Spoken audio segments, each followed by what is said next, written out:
Try this problem.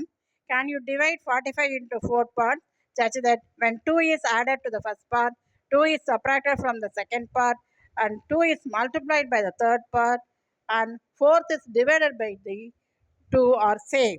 Find the number.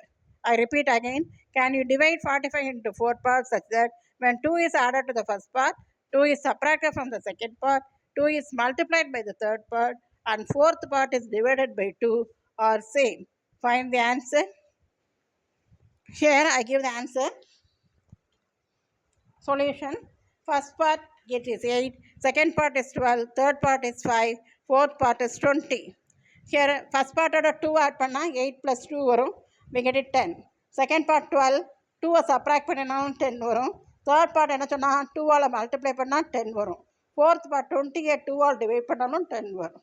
The answer is 8, 12, 5, 20.